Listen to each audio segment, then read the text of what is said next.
نکال دیا جائے گا. اور اگر زنا کرنے والا شادی شدہ ہے یا وہ عورت شادی شدہ ہے تو اسلام میں پتھروں سے مار مار کے ختم کر دینا. اتنی کٹھور سزا. جس مذہب میں زنا کاری کے قریب جانے سے منع کیا گیا، فرمایا وَلَا تَقْرَبُوا الزِّنَا إِنَّهُ كَانَ فَاحِشَةً وَسَاءَ سَبِيلًا. میرے بندو تم زنا کے قریب بھی نہ جانا، یہ بڑا گندا کام، بڑا ہی برا راستہ ہے. جو جس زنا کے قریب بھی جانے سے منع کیا، آج وہ عام ہو رہا. پہلے شہروں میں یہ بیماری تھی، اب گاؤں گاؤں، قصبے قصبے، نگر نگر یہ بیماری پہنچ رہی ہے. ناجائز تعلقات پنپ رہے ہیں، گھروں میں محرم غیر محرم کا فرق مٹ رہا ہے. میں ایک بات اکثر کہتا ہوں تقریروں میں کہ جس طریقے سے ایک لڑکی کا باپ ایک لڑکی کی ماں اپنی بیٹی کے جوان ہونے کے بعد اپنے محلے کے لڑکوں سے اپنی بیٹی کو پردہ کراتی ہے، اس جوان بیٹی سے کہتی نہیں کہ یہ محلے کے لڑکے تمہارے لیے غیر محرم ہیں، ان سے پردہ کرو، تم پردہ کراتی ہیں. تو کیا خالہ کا لڑکا، چاچا کا لڑکا، ماموں کا لڑکا، یہ سب آپ کی لڑکی کے لیے غیر محرم نہیں؟ کتنے گھر ہیں چاچا کے لڑکے سے کوئی پردہ نہیں، ماما کے لڑکے سے کوئی پردہ نہیں، خالہ کے لڑکے سے کوئی پردہ نہیں. بے تکلفی ہو رہی ہے، ہنسی مذاق ہو رہا ہے، ہاتھ ملایا جا رہا ہے، گلے مل رہے ہیں. یہ بے حیائی، یہ بے غیرتی آج مسلمانوں کے گھروں میں. میرے بھائیوں، اسلام وہ دین ہے جس نے زنا کاری سے نہیں، زنا کاری کے قریب لے جانے والے ہر کام سے. زنا کاری کا پہلا اسٹیپ کیا ہے؟ نظر کا غلط استعمال. جب نظریں بہکتی ہیں تب انسان غلط راستہ اٹھاتا ہے. اس لیے سب سے پہلے نگاہوں کو کنٹرول کرنے کا حکم دیا گیا. قُل لِّلْمُؤْمِنِينَ يَغُضُّوا مِنْ أَبْصَارِهِمْ وَيَحْفَظُوا فُرُوجَهُمْ. اے نبی، مومن مردوں سے کہہ دیجئے اپنی نگاہوں کو نیچا رکھیں اور اپنی شرمگاہوں کی حفاظت کریں. اور آگے فرمایا وَقُلْ لِلْمُؤْمِنَاتِ يَغْضُضْنَ مِنْ أَبْصَارِهِنَّ وَيَحْفَظْنَ فُرُوجَهُنَّ. اے نبی، مومنہ عورتوں سے بھی کہہ دیجئے وہ بھی اپنی نگاہوں کو نیچی رکھیں اور اپنی شرمگاہوں کی حفاظت کریں. پہلے نگاہوں کو کنٹرول کرنے کا حکم. پھر زنا کاری کے پھیلنے کی بہت بڑی وجہ عورت کی بے پردگی ہوتی ہے. اسلام نے اس پر بھی پابندی رکھی. وَلَا يُبْدِينَ زِينَتَهُنَّ. اے عورتوں، تم اپنی زینت کو کسی غیر مرد کے سامنے ظاہر نہ کرو. عورت اپنی زینت کو ظاہر نہ کرے. عورت کا چہرہ زینت ہے، عورت کا ہاتھ زینت ہے، عورت کا پورا بدن سر سے پیر تک عورت زینت ہے. عورت اپنی زینت کو کسی غیر مرد کے سامنے ظاہر نہ کرے. یہاں تک کہا گیا عورت گھر میں ہے، سامنے سسر ہے، سامنے باپ ہے، سامنے بھائی ہے، سامنے محرم رشتہ دار ہے. تو یہ تو باپ ہے نا، یہ تو بھائی ہے نا، یہ تو سسر ہے میرے. ان کے سامنے بھی دوپٹہ جہاں تہاں نہیں ہونا چاہیے. اپنے محرم رشتہ دار کے سامنے بھی عورت جب گھر میں ہے تو دوپٹے کو گریبان پہ رکھے، سینے پہ رکھے. قرآن میں اللہ کہہ رہا ہے وَلْيَضْرِبْنَ بِخُمُرِهِنَّ عَلَىٰ جُيُوبِهِنَّ. اے عورتوں، اپنے دوپٹوں کو اپنے سینے پر. ہم غور کیجیے میرے بھائی، قرآن میں اللہ ایک عورت کو دوپٹہ رکھنے کا طریقہ بتا رہا ہے. یعنی عورت کے دوپٹہ رکھنے کی بھی اتنی اہمیت ہے اللہ کے نزدیک کہ اللہ قرآن میں اس کا طریقہ بتا رہا ہے. اس کے بعد فرمایا وَلَا يَضْرِبْنَ بِأَرْجُلِهِنَّ لِيُعْلَمَ مَا يُخْفِينَ مِنْ زِينَتِهِنَّ. مسلمان عورت پردے میں ہے، نقاب میں ہے، چہرہ نظر نہیں آ رہا ہے، بدن نظر نہیں آ رہا ہے، لیکن جب وہ زمین پہ چلتی ہے اس کے پائل کی آواز آ رہی ہے. فرمایا وَلَا يَضْرِبْنَ بِأَرْجُلِهِنَّ. اے مسلمان عورتوں، تم زمین پہ زور زور سے پیر کو مار کر کے نہ چلا کرو. تمہارے پائل کی آواز بھی غیر مردوں تک نہ جائے، غیر مرد تک تیرے پائل کی آواز نہ جائے. اسلام وہ دین ہے. فیس بک کے اوپر مسلمان لڑکی نے آئی ڈی بنائی. اب کوئی لڑکا آیا, اس سے چیٹنگ کر رہا ہے, سلام کر رہا ہے, حال چال لے رہا ہے, اور یہ اس سے بات کر رہی ہے. جس طریقے سے ایک مرد اور ایک عورت جب اکیلے میں ملتے ہیں, اللہ کے پیارے نبی نے فرمایا وَثَالِثُهُمُ الشَّيْطَانُ, تو تیسرا وہاں پہ شیطان ہے. جب کوئی غیر مرد کسی غیر عورت کے ساتھ اکیلے میں ملے گا, چاہے وہ مرد اپنے دور کا سب سے بڑا علامہ ہو اور وہ عورت اپنے دور کی سب سے بڑی متقی اور پرہیزگار ہو, اگر مرد ہے اور عورت ہے اور دونوں اجنبی ہیں, پرائے ہیں, اکیلے میں ملیں گے تو تیسرا شیطان ہے. یہ اللہ کے رسول کی حدیث ہے صلی اللہ علیہ وسلم. تو ظاہر ہے وہ فیس بک پر ملے گی تو وہاں بھی شیطان ہے, وہ انسٹاگرام پر ملے گی وہاں بھی شیطان ہے, وہ سوشل میڈیا پر بھی کسی لڑکے کے ساتھ چیٹنگ کرے گی وہاں پر بھی شیطان ہے. اور شیطان اپنا کام کر رہا ہے. آج ہزاروں واقعات ایسے ہیں کہ سوشل میڈیا کی ایک چیٹنگ سے بات شروع ہوتی ہے اور بات ختم ہوتی ہے زناکاری اور بدکاری کی. اس لیے میرے بھائیو اپنے دامن کو اس گندگی سے بچائیں. اور اپنی بہنوں سے کہنا چاہتا ہوں, تمہیں اللہ نے بڑا قیمتی بنایا ہے. تم ہاجرہ کی اولاد ہو, تم فاطمہ کی اولاد ہو, تم مریم کی اولاد ہو, تم مریم کی وارث ہو. تمہاری عفت, تمہاری پاک دامنی اتنی ہو کہ کسی ظالم کی مجال نہ ہو کہ اس کا ہاتھ تمہارے کردار پر جا سکے. ابھی قربانی کا تہوار آیا, کئی تقریریں ابراہیم علیہ السلام کی سیرت پر ہم لوگوں نے سنی ہوگی, آپ نے جمعہ کے خطبوں میں بھی سنی ہوگی. ابراہیم علیہ السلام ایسے تھے ویسے تھے, ان کے کردار کے بارے میں آپ نے سنا, ان کی سیرت کے بارے میں سنا. ابراہیم علیہ السلام کی سیرت جب بھی ہم بیان کریں گے اپنے دل پہ ہاتھ رکھ کے بتاؤ کہ کیا ابراہیم علیہ السلام کی سیرت, کیا حضرت ہاجرہ کی سیرت کے بغیر بیان ہو سکتی ہے؟ نہیں ہو سکتی. ابراہیم کی سیرت ادھوری ہے جب تک ہم ہاجرہ کی سیرت بیان نہ کریں. اور ہاجرہ کون ہے؟ اللہ اکبر. ایک عورت کتنے مضبوط ایمان والی اور توحید والی ہو سکتی ہے, اس کا نمونہ اگر دیکھنا ہے تو ہاجرہ کو دیکھنا ہے. ابراہیم علیہ السلام نے اپنی بیوی ہاجرہ کو, اپنے دودھ پیتے بچے اسماعیل کو مکہ کی بیابو گیا سرزمین میں چھوڑا اور چھوڑ کے جانے لگے. ہاجرہ نے پوچھا اِلَىٰ مَن تَتْرُكُنَا, اے میرے سرتاج کس کے حوالے چھوڑ کے جا رہے ہیں؟ یہ تو یا تو دور دور تک کوئی آبادی نہیں ہے, کوئی انسان نہیں ہے, میں اپنے بچے کے ساتھ کس کے سہارے رہوں گی, آپ کس کے سہارے چھوڑ کے جا رہے ہیں؟ ابراہیم علیہ السلام نے کوئی جواب نہیں.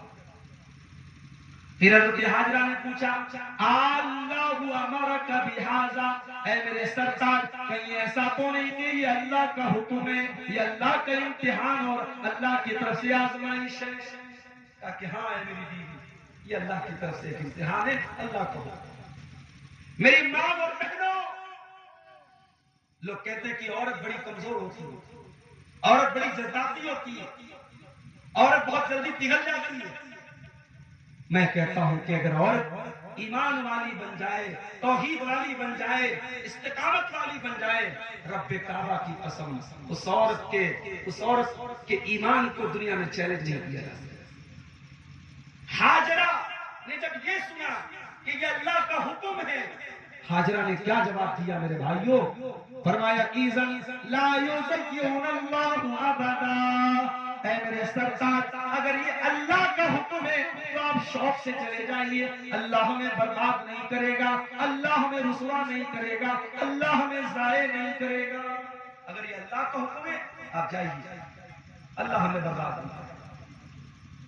ابراہیم چلے گئے, تھوڑا سا پانی, تھوڑی سی کھجوریں, پانی ختم, کھجوریں ختم, بچہ رونے لگا, ماں بے چین ہو گئی, ماں بے چین ہو گئی, بچہ رونے لگے, ماں کو قرار نہیں مل سکتا.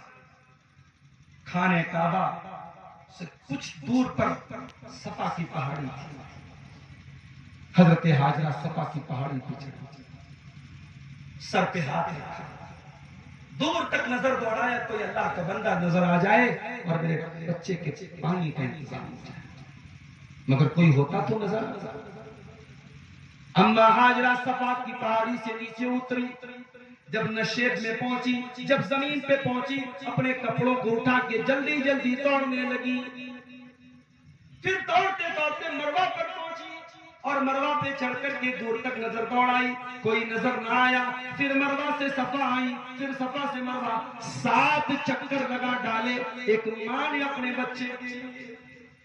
او میری پیاری ماں اور بہنوں، اسلام کی نظر میں عورت کا مقام کیا ہے ذرا دیکھو۔ ہزاروں سال پہلے ایک عورت نے اپنے بچے کے لیے صفا سے مروہ کے 7 چکر لگائے تھے، اللہ تعالیٰ نے ان 7 چکروں کو امر کر دیا اور قیامت تک کے حاجیوں کو حکم دے دیا، ان الصفا والمروہ من شعائر اللہ فمن حج البیت او اعتمر فلا جناح علیہ ان یطوف بہما۔ اللہ نے حکم دے دیا قیامت تک کے حاجیوں کو اور عمرہ کرنے والوں کو کہ تمہیں کرنا پڑے گا، صفا اور مروہ کے 7 چکر تمہیں لگانے پڑے گے۔ میری بندی نے لگایا تو تمہیں بھی لگانے۔ میری بہنوں، ہاجرہ کا کردار آج ہم لوگ رونا رو رہے ہیں کہ صاحب نوجوان بڑے خراب ہو گئے، نوجوان بڑے بگڑ گئے۔ ارے ان نوجوانوں کو ہاجرہ کے جیسی ماں جب نصیب ہوئی تھی تب اسماعیل کے جیسی نسل پیدا ہوتی تھی۔ آج امت کو جب تک ہم ہاجرہ کے جیسی عورتیں نہیں دیں گے، اسماعیل کی جیسی نسل نہیں مل سکتی۔ اسی لیے جب رشتہ ناتا کرنے کے لیے جاؤ، جب شادی کرنے کے لیے جاؤ، جب اپنے لڑکوں کے لیے دلہن تلاش کرنے جاؤ، جب اپنے گھر کے لیے بہو تلاش کرنے جاؤ تو دینداری کو دیکھا کرو۔ اللہ کے پیارے نبی فرماتے ہیں تنکح المرأۃ لأربع، جب عورت کا نکاح ہوتا ہے تو عورت کے اندر 4 چیزیں دیکھی جاتی ہیں، لمالها ولحسبها ولجمالها ولدینها۔ مال دیکھا جاتا ہے، خوبصورتی دیکھی جاتی ہے، خاندان دیکھا جاتا ہے اور دینداری دیکھی جاتی ہے۔ آپ نے فرمایا فاظفر بذات الدین، دیندار عورت کو اپنے گھر میں لے کے آ جاؤ۔ تو عورتوں کا بگاڑ بھی میرے بھائیوں سماج کے بگاڑ کی بہت بڑا وجہ ہے۔ یہ گھروں کے اندر جو بدعقیدگی ہے، کتنے گھروں میں ایسے کام ہو رہے جو توحید کے خلاف ہے۔ بچہ بیمار ہو گیا، الٹی سیدھی چیزیں کرنا، غیر شرعی طریقے اپنانا، ناجائز طریقے اپنانا، یہ گھروں میں عورتوں کے ذریعے اس کی شروعات ہوا۔ بس کھاری بہت دور نہیں ہے آپ کے علاقے سے، کچوچا کی درگاہ پہ آپ چلے جائیں، عورتوں کا جھمگٹ آپ کو زیادہ ملے گا اور دین سے دور آپ کو یہ عورتیں زیادہ نظر آئیں گی، بگاڑ ان کا زیادہ نظر آئے گا۔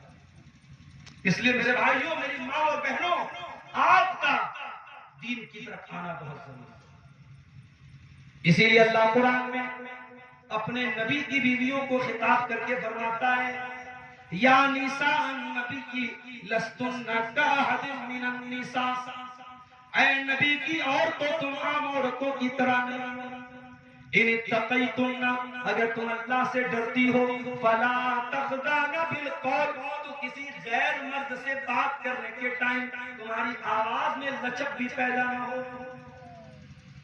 ہمارے بعض عورتیں جب شاپنگ کرنے جاتی ہیں اتنے محبت سے بات کرتی ہیں دکاندار سے، اتنی محبت سے شوہر سے بات کر لیں تو گھر جنت بن جائے۔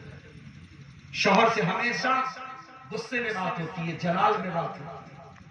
شوہر بیچارہ تڑپ جاتا ہے بیوی کے منہ سے محبت کے 2 میٹھے بول سننے سے، دکاندار سے اتنا بش کے بات کریں، اتنا جھک کے بات کریں، اتنی تواضع کے ساتھ بات کریں کہ اللہ کی پناہ ہے۔ اللہ تعالیٰ قرآن میں اپنے نبی کی بیویوں سے کہہ رہا ہے، اور ڈائریکٹ تو نبی کی بیویوں سے کہہ رہا ہے لیکن انڈائریکٹ امت کی تمام عورتوں کو خطاب کر کے کہہ رہا ہے کہ کسی غیر مرد سے اگر بات کرنے کی ضرورت پڑے تو تمہارا انداز کڑک ہونا چاہیے۔ میں نے کہیں بڑا اچھا جملہ پڑھا تھا کہ ایک عورت کو کسی غیر مرد کے ساتھ سخت انداز میں بات کرنا یہ ادب کا تقاضا نہ ہو لیکن اسلام کا تقاضا بھی ہے۔ بھئی ادب کا تقاضا کیا ہوتا ہے کہ آدمی کسی سے بات کرے تو نرمی سے بات کرے، لچک کے ساتھ بات کرے، لیکن اسلام کا تقاضا کیا ہے؟ ایک عورت کسی غیر مرد سے بات کرے تو سختی سے بات کرے، اس کے انداز میں لچک نہیں ہونی چاہیے۔ فرمایا وَقُلْنَ قَوْلًا مَعْرُوفًا، اور جو بھی بات کرو صحیح بات کرو، دستور کے مطابق بات کرو۔ پھر فرمایا وَقَرْنَ فِي بُيُوتِكُنَّ، اور اے مسلمان عورتوں تم اپنے گھروں کے اندر رہا کرو، عزت کے ساتھ اور وقار کے ساتھ اپنے گھروں میں رہا کرو۔ وَلَا تَبَرَّجْنَ تَبَرُّجَ الْجَاهِلِيَّةِ الْأُولَىٰ، اور گھر سے جب نکلا کرو تو دور جاہلیت کی طرح بن سنور کر کے، میک اپ کر کے، اپنے آپ کو سجا کر کے سنوار کر کے نہ نکلا کرو۔ ایک شادی شدہ عورت اپنے شوہر کے لیے نہیں سکتی۔ کتنے گھروں کی کہانی ہے کہ شوہر کے لیے بیوی کبھی نہیں سکتی ہے۔ ہاں، شادی میں جانا ہے، کسی فنکشن میں جانا ہے، مارکیٹ جانا ہے تو خوشبوؤں میں اور میک اپ کے سامان میں لگ جاتی ہے۔ شوہر کے لیے کبھی اپنے آپ کو مزین نہیں کرتی، آپ اپنے آپ کو سجاتی نہیں۔ معاف کیجیے گا میری ماں اور بہنوں، ایک شادی شدہ عورت پانچوں ٹائم کی نماز پڑھتی رہے، جلسوں کی تقریریں سنتی رہے، یوٹیوب پر علماء کے بیانات سنتی رہے، اگر ایک شادی شدہ عورت اپنے شوہر کے حقوق کا خیال نہیں کرتی ہے تو وہ دیندار عورت نہیں ہے، اور وہ جنت کا نہیں، وہ جہنم کا راستہ طے کرے۔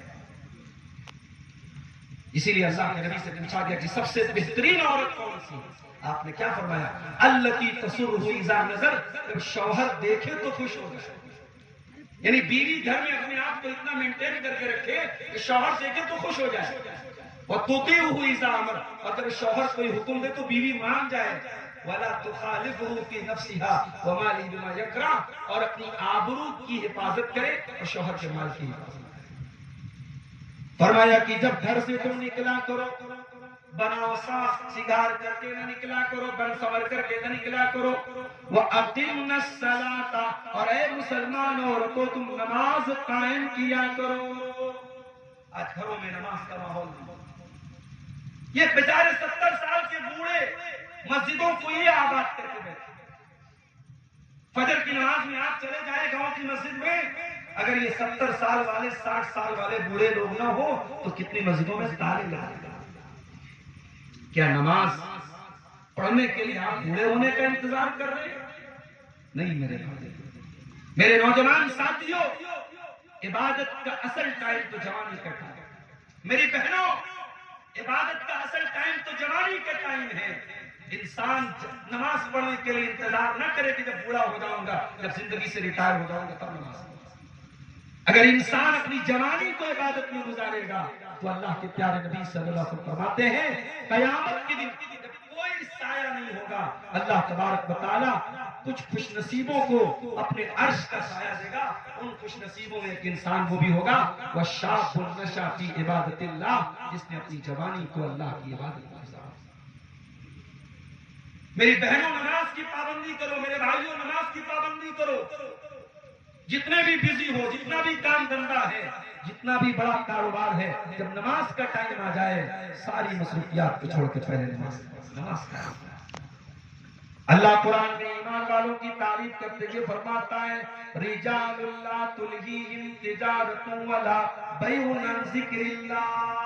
اللہ کے نیک بندے وہ ہیں ان کا کاروبار ان کو نماز سے غافل نہیں کرتا ہے، ان کا لین دین ان کو نماز سے غافل نہیں کرتا ہے۔ یخافون یوما تتقلب فیہ القلوب والابصار، وہ قیامت کے دن سے ڈرتے ہیں، وہ اللہ کے عذاب سے ڈرتے ہیں۔ تو اللہ نے کہا کہ اے مسلمان عورتوں نماز قائم کرو، وآتین الزکاۃ، اور زکوٰۃ ادا کرو۔ اگر عورت کے پاس اپنا مال ہے، اپنا زیور ہے، اپنی زمین جائیداد ہے، اتنا پیسہ ہے جس پر زکوٰۃ فرض ہوتی ہے، تو عورت کو اپنے مال کی زکوٰۃ نکالنی پڑے گی، زکوٰۃ فرض ہے۔ پھر فرمایا وَأَطِیعْنَ اللَّهَ وَرَسُولَهُ، اور اے مسلمان عورتوں تم اللہ کی اطاعت کرتی رہو، رسول کی فرما برداری کرتی رہو۔ انما یرید اللہ لیذہب عنکم الرجس اہل البیت ویطہرکم تطہیرا۔ اے نبی کی گھر والیوں، اللہ تعالیٰ یہ احکام دے کر کے تمہیں پاک کرنا چاہتا ہے، ہر گندگی سے تم کو دور کرنا چاہتا ہے۔ اس کے بعد فرمایا وَذْكُرْنَ مَا يُتْلَىٰ فِي بُيُوتِكُنَّ، اور اے مسلمان عورتوں تمہارے گھروں میں من آیات اللہ والحکمہ، جو قرآن پڑھا جاتا ہے اور جو نبی کی باتیں تمہارے گھروں میں بیان کی جاتی ہیں ان کو یاد کیا کرو۔ مسلمان عورت قرآن کو یاد کرے، مسلمان عورت نبی کی حدیثوں کو یاد کرے، یہ ماحول بناؤ۔ ہمارے یہاں گھروں کا ماحول کیا ہے؟ عورتیں سیریل کی باتیں یاد رکھتی ہیں، موبائل پر بیٹھ کر کے سیریل دیکھ رہی ہیں، ساس اور بہو بیٹھ کر کے، بہن بیٹھ کر کے سیریل پر ڈسکشن کر رہی ہے۔ اللہ کے پیارے نبی، اللہ تعالیٰ کہہ رہا ہے وَاذْكُرْنَ مَا يُتْلَىٰ فِي بُيُوتِكُنَّ مِنْ آيَاتِ اللَّهِ، مسلمان کے گھر میں قرآن کا درس ہونا چاہیے، مسلمان کے گھر میں حدیث کا درس ہونا چاہیے۔ تو میرے نوجوان بھائیوں اور میری بہنوں، آج ان چیزوں پر عمل کرو۔ آج ہماری نوجوان نسل دین سے اس قدر دور ہے کہ آپ دیکھ لیں کہ آج روزانہ اس طریقے کی خبریں آ رہی ہیں، مسلمان لڑکی آج مرتد ہو رہی ہے۔ کتنے مسلمان لڑکے ہیں جو اسلام سے دور ہو رہے، منیب ہو رہے، مرتد ہو رہے، جبکہ اسلام وہ دین ہے تو اللہ کا آخری دین ہے، اور اسی دین پر عمل کرنے میں نجات ہے، اللہ کا محبوب دین ہے۔ اس دین کو چھوڑ کر کے آج مسلمان لڑکی کفر کے راستے پہ جا رہی، شرک کے راستے پہ جا رہی۔ میرے بھائیو، اسلامی تاریخ میں اتنا بھیانک دور کبھی نہیں آیا تھا کہ ایک مسلمان لڑکی، ایک مسلمان عورت محبت کے چند میٹھے بول سن کر کے اتنی فدا ہو جائے کہ اپنے دین کو چھوڑ دے، ایمان سے ہاتھ دھو بیٹھے۔ اتنا مشکل دور تو اسلامی تاریخ میں کبھی نہیں آیا، اور یہ وہی دور ہے جس دور کی طرف اشارہ کرتے ہوئے اللہ کے پیارے نبی صلی اللہ علیہ وسلم نے فرمایا تھا بادروا بالاعمال فتنا كقطع الليل المظلم يصبح الرجل مؤمنا ويمسي كافرا ويمسي مؤمنا ويصبح كافرا۔ ایک ایسا زمانہ بھی آنے والا ہے، شام کو انسان مومن ہوگا لیکن صبح ہوتے ہوتے کافر ہو جائے گا، صبح کو مومن ہوگا اور شام ہوتے ہوتے کافر ہو جائے گا۔ ایمان کو 12 گھنٹے بھی بچانا مشکل ہو جائے گا، ایمان کی ویلیڈیٹی 12 گھنٹے بھی ہوگی، ایمان کو 12 گھنٹے بھی بچانا مشکل ہو جائے گا۔ یبیع دینہ بعرض من الدنیا، دنیا کے چند ٹکوں کے بدلے میں انسان اپنے دین کا سودا ہے۔ میری بھائی، میری بہنوں، واللہ آج دل کو تکلیف پہنچتی ہے جب ہم اس طریقے کی خبریں سنتے ہیں۔ ہم ہو سکتا ہے یہ خبریں کچھ زیادہ آ رہی ہیں، کچھ مبالغے سے کام لیا جا رہا ہے، اتنی زیادہ عورتیں مرتد نہ ہوئی ہوں، لڑکیاں مرتد نہ ہوئی ہوں۔ میں کہتا ہوں چلو 10,000 کا اگر فگر پیش کیا جا رہا ہے، اگر ایک مسلمان لڑکی بھی اگر مرتد ہوئی ہے تو کیا یہ ہمارے لیے افسوس کا مقام نہیں، ہمارے لیے رونے کا مقام نہیں؟ ہماری تاریخ میں کبھی ایسا دور تو نہیں آیا کہ مسلمان لڑکی کو کسی نے سازش کر کے، جال بچھا کر کے اسے مرتد بنا دیا۔ ہماری تاریخ میں تو سمیہ کا واقعہ ملتا ہے، سمیہ بنت خیاط، سامنے شوہر ہے، سامنے بیٹا ہے، اور سمیہ کو زنجیروں سے جکڑا گیا ہے، اور ابو جہل کہتا ہے سمیہ اسلام کو چھوڑ دے ورنہ تیرے جوان بیٹے کے سامنے تجھے ننگا کر دیا۔ ایک بوڑھی ماں کو اس کے جوان بیٹے کے سامنے ننگا کر دیا جاتا ہے، اس کے بدن سے کپڑے اتار لیے جاتے ہیں۔ حضرت سمیہ رضی اللہ تعالیٰ عنہ یہ اذیت بھی گوارا کر لیتی ہیں، اپنے جوان بیٹے کے سامنے برہنہ ہو جانا تو گوارا کر لیتی ہیں، مگر اسلام کو چھوڑنا گوارا نہیں کرتی ہیں۔ اور پھر چشم فلک نے وہ منظر بھی دیکھا، ابو جہل نے برچی اٹھائی اور بڑی بے رحمی سے اور بڑی بے دردی سے سمیہ رضی اللہ تعالیٰ عنہ کے اوپر حملہ کر کے ان کو شہید کر ڈالا۔ سمیہ اللہ کی راہ میں شہید ہونے والی پہلی خاتون تھی، سمیہ نے جان دے دی مگر ایمان سے کا سودا نہ کیا۔ ہماری تاریخ میں سمیہ جیسی عورتوں کے واقعات سے بھری ہے۔ ہماری تاریخ میں تو وہ عورت ملتی ہے، جنگ احد کا میدان تھا، ایک عورت آتی ہے، اس کا بیٹا شہید ہو گیا ہے جنگ کے میدان میں، بیٹے کی لاش لینے کے لیے آتی ہے اور چہرے کو ڈھانک کر کے پورے سر سے پیر تک پردے میں آتی ہے، نقاب میں آتی ہے۔ کوئی کہتا ہے کہ اے بوڑھی اماں، تیرا بیٹا مر چکا ہے اور تو نقاب میں آئی ہے، تو چہرہ ڈھانک کر کے آئی ہے، ارے یہ کون سا یہاں پردہ کرنے کی کیا ضرورت ہے؟ تو وہ عورت جواب دیتی ہے انی رضیت ابنی ولم ارضى حیائی، میں نے بیٹا کھویا ہے، میں نے شرم و حیا نہیں کھوئی ہے، میرا بیٹا گیا ہے، میری شرم و حیا باقی ہے۔ یہ اپنی شرم و حیا کی حفاظت ہماری تاریخ میں تو ایسی عورتیں ملتی ہیں، جنگ قادسیہ کے موقع پر حضرت خنسا رضی اللہ تعالیٰ کے 4 بیٹے ان کی آنکھوں کے سامنے شہید ہو جاتے ہیں، اور وہ اللہ کی بارگاہ میں کہتی ہے اے اللہ تیرا شکر ہے کہ تو نے مجھے اپنے ان 4 بیٹوں کو تیری راہ میں قربان ہونے کا موقع دیا، 5واں ہوتا تو 5واں بھی تیری راہ میں قربان کرتا۔ آج وہ دور ہے کہ چند میٹھے بول کوئی بول دیتا ہے، کوئی مشرک کوئی کافر آتا ہے اور ہماری مسلمان لڑکیوں کو اپنے جال میں پھنساتا ہے اور یہ پھنس جاتی ہے اور یہ مرتد ہو جاتی ہے۔ کہیں نہ کہیں تربیت کی کمی ہے میرے بھائی، کہیں نہ کہیں پانی مر رہا ہے۔ ہمارے علماء بیٹھے ہیں، میں ایک بات کی گزارش کروں گا کہ خواتین تک دین کیسے پہنچے، اس پر بھی غور کرنے کی ضرورت ہے۔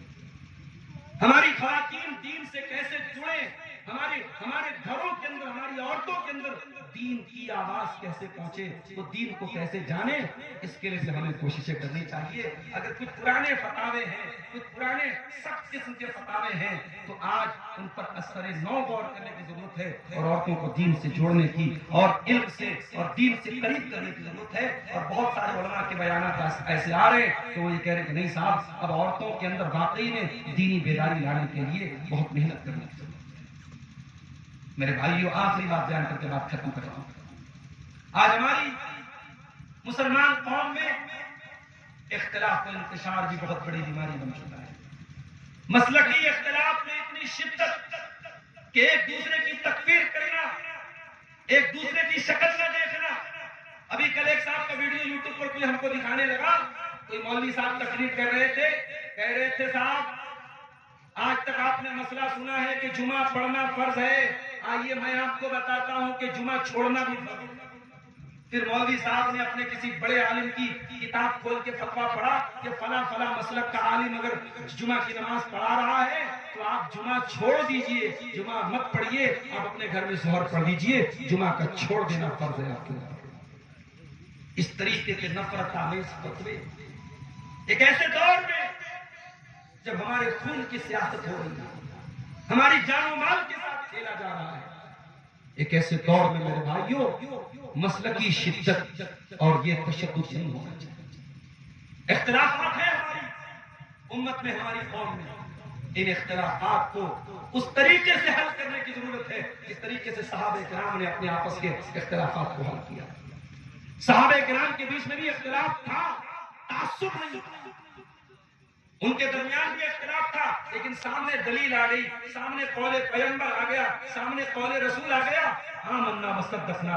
بعض صحابہ کرام نے اپنی غلطیوں کو مانا ہے، جب دوسرے صحابی نے ٹوکا ہے کہ نہیں یہ عمل حدیث کے خلاف ہے تو انہوں نے فوراً مانا۔ اختلافات کی شدت کو کم کرو میرے بھائی، ایک دوسرے کے لیے احترام پیدا کرو، ایک دوسرے کے لیے اپنے دل میں گنجائش پیدا کرو۔ میں آخری واقعہ سنا کے بات ختم کر رہا ہوں۔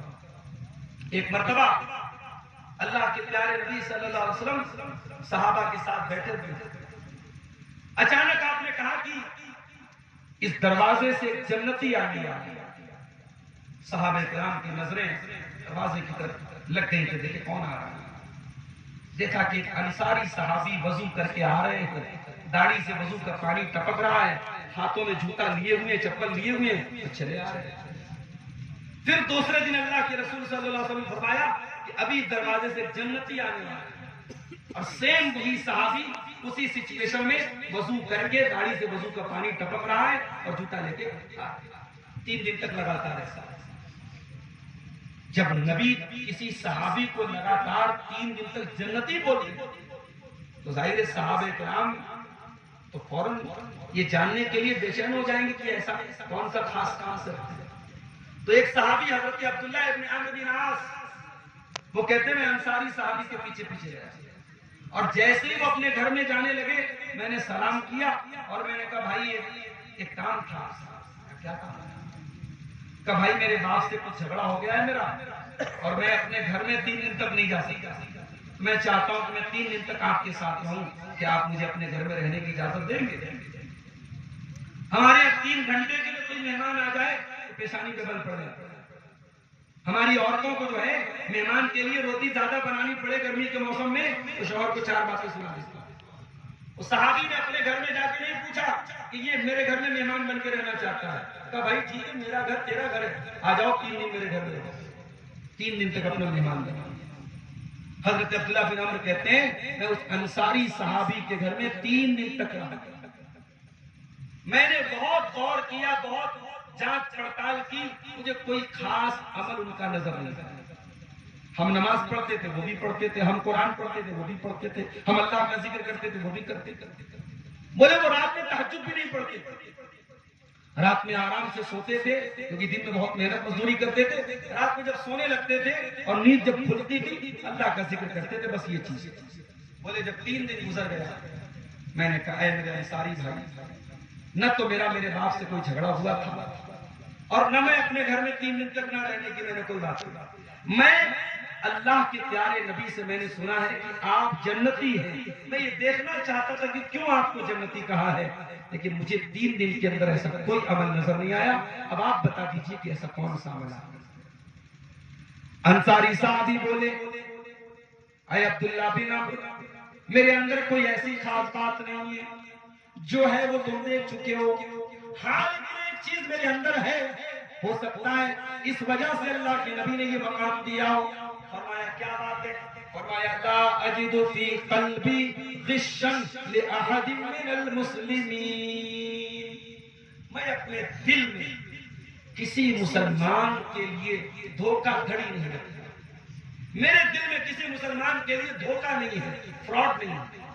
وَلَا أَحْسُدُ أَحَدًا عَلَى نِعْمَةٍ، اور اللہ نے اگر کسی کو کوئی نعمت دی ہے میں کسی سے حسد نہیں کرتا، کسی سے جلن نہیں کرتا، نہ حسد ہے میرے دل میں نہ دھوکہ دھڑی ہے میرے دل میں، یہ 2 چیز ہے۔ حضرت عبداللہ نے کہا بس یہی بات ہے اس کی وجہ سے تم کو یہ مقام۔ میرے بھائیوں، دل کو کینے سے دور کرو، دل کو کپٹ سے دور کرو، دل کو حسد سے دور کرو، دل میں ایک دوسرے کا احترام پیدا کرو، ایک دوسرے کی قدر کرنا سیکھو، ایک دوسرے کے لیے دل میں گنجائش پیدا کرو۔ ٹھیک ہے اختلافات ہیں، دائرے میں رہ کر کے، ادب کے دائرے میں رہ کر کے، تمیز کے دائرے میں رہ کر کے آپ اختلافی مسائل پر گفتگو کر سکتے ہیں، بیٹھ کر کے ان کو حل کرنے کی کوشش کر سکتے ہیں، مگر اختلاف کا مطلب دشمنی نہیں ہوتا، اختلاف کا مطلب لڑائی نہیں ہوتا، اختلاف کا مطلب ایک دوسرے پر کفر کے فتوے نہیں ہوتا۔ اس طریقے کی فتوے بازی سے پرہیز کریں۔ آج یہ ہمارے نوجوانوں کے اندر ان باتوں کی کمی ہے۔ یہ چند مسائل میں نے آپ کے سامنے بیان کیے۔ پچھلے 1 ہفتے سے میں گلے کو لے کر کے بہت پریشان ہوں، گلا جو ہے، جو آواز میری طبعی طور پہ، فطری طور پہ جو آواز رہتی ہے اس آواز میں تقریر کرنے میں مشکل آ رہی ہے، دوا علاج چل رہا ہے۔ اصل معاملہ یہ ہے کہ گلے کو آرام نہیں مل رہا ہے، ڈیلی کہیں نہ کہیں پروگرام ہو رہا ہے اور اس وجہ سے یہ مسئلہ اور بڑھ رہا ہے۔ گلے کی خرابی کے باوجود یہ چند باتیں آپ کے سامنے رکھی ہے میں نے، اس امید کے ساتھ کہ ہم صرف سنیں گے نہیں بلکہ عمل بھی کریں گے۔ اللہ تعالی ہم سب کو عمل کی توفیق عطا فرمائے، اللہ ہمارے نوجوانوں کی اصلاح فرمائے، اللہ ہماری ماں بہنوں کی اصلاح فرمائے، ہماری ماں بہنوں کے اندر اور ہمارے نوجوانوں کے اندر جو بگاڑ ہے، جو فساد ہے، اللہ اس کی ہم سب کو اصلاح کرنے کی توفیق عطا فرمائے۔ اللہ ہم سب کو آج کے اس پروگرام کو جن بھائیوں نے رچایا ہے، منعقد کیا ہے، اللہ ان سب کو جزائے خیر عطا فرمائے، اللہ ہم سب کے جمع ہونے کو، سننے سنانے کو قبول فرمائے۔ آمین وآخر دعوانا ان الحمد للہ رب العالمین۔